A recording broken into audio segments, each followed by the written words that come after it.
মঙ্গলবার সকাল 7:30টার আগেই শেষ করতে হবে প্রচার, তাই প্রার্থীরা দিনরাত ছুটছেন ভোটারদের দ্বারে দ্বারে।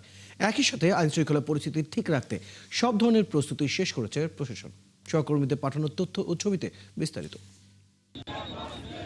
গাজীপুর 2 আসনে বিএনপি প্রার্থী এম মঞ্জুরুল করিম রনি একটি গণমিছিল নিয়ে জয়দেবপুর বাজার হয়ে শিববাড়ি বিআরটিএ টার্মিনালে গিয়ে শেষ করেন। দুপুরে 11 দলীয় জোট এনসিপির প্রার্থী আলী নাসের খান আলী শিববাড়ি মোড় থেকে মিছিল নিয়ে বিভিন্ন এলাকা ঘুরে শিববাড়ি মোড়ে গিয়ে শেষ করেন। আব্দুল আওয়াল মিন্টু জনসভা করেন। এ সময় তিনি বলেন, আগামী 12ই ফেব্রুয়ারি জনগণই ভোটের মাধ্যমে দেশের গণতন্ত্র, অধিকার উন্নয়নের পথ সুসংহত ও দেশের ভাগ্য নির্ধারণ করবে। আমাদের উন্নয়ন হবে দল মত নির্বিশেষে, অর্থাৎ আমাদের সমাজকে আমরা একতাবদ্ধ করে। শিয়া বাটার ও ভিটামিন সমৃদ্ধ লিলি বিউটি সোপ, তারুণ্যময় উজ্জ্বল ত্বকের জন্য। রিমার্ক, আমরা বাংলাদেশের উন্নয়ন করব, বাংলাদেশের অর্থনীতি সমৃদ্ধি করব, সামাজিক সম্প্রীতি গড়ে তুলব। সিরাজগঞ্জ 6 আসনের জনসভায় যোগ দিয়ে এনসিপির দক্ষিণাঞ্চলের মুখ্য সংগঠক হাসনাত আব্দুল্লাহ বলেন, জাতীয় নির্বাচনে কেউ যদি জোর করে ভোট কেন্দ্র দখলের চেষ্টা করে তাহলে বাংলার জনগণ বরদাস্ত করবে না। যারা ভোট কেন্দ্র দখলের প্রস্তুতি নিচ্ছেন, আপনাদেরকে বলতে চাই, এবার যদি তরুণ প্রজন্মের বিরুদ্ধে গিয়ে আপনারা ভোট কেন্দ্র দখল করার কোনো চেষ্টা করেন, আপনারা বাড়ি ফিরে যেতে পারবেন না।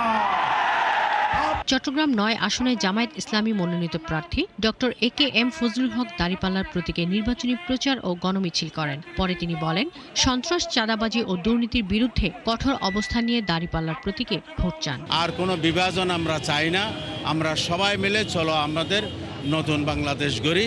তো সেজন্য আগামী 12 তারিখ সবাই সকাল থেকে সন্ধ্যা পর্যন্ত ভোট দিয়ে আগামীর বাংলাদেশের প্রতিনিধি নির্বাচিত করবে। গাইবান্ধা 3 সাদুল্লাপুর পলাশবাড়ি আসনে ধানের শীষ প্রতীকে ভোট চান ও গণসংযোগ করেন প্রার্থী অধ্যাপক ডক্টর সৈয়দ মইনুল হাসান সাদিক। কিশোরগঞ্জের বাজিতপুরে নির্বাচনী জনসভায় বাংলাদেশ ইসলামী শিবিরের কেন্দ্রীয় সভাপতি বলেন, বিএনপি দুর্নীতি কমানোর কোনো কথা বললে সেটি বিশ্বাসযোগ্য নয়। এই বাংলাদেশ কাদের কাছে নিরাপদ? জনগণ এখন বুঝে গিয়েছে। তারা বলেছিল এই বাংলাদেশে তারা দারিদ্রতা কমাবে, তাদের 10 বছরের শাসন আমলে দারিদ্র সীমা গ্রাজুয়ালি বৃদ্ধি পেয়েছে, তারা দারিদ্রতা কমাতে পারে না।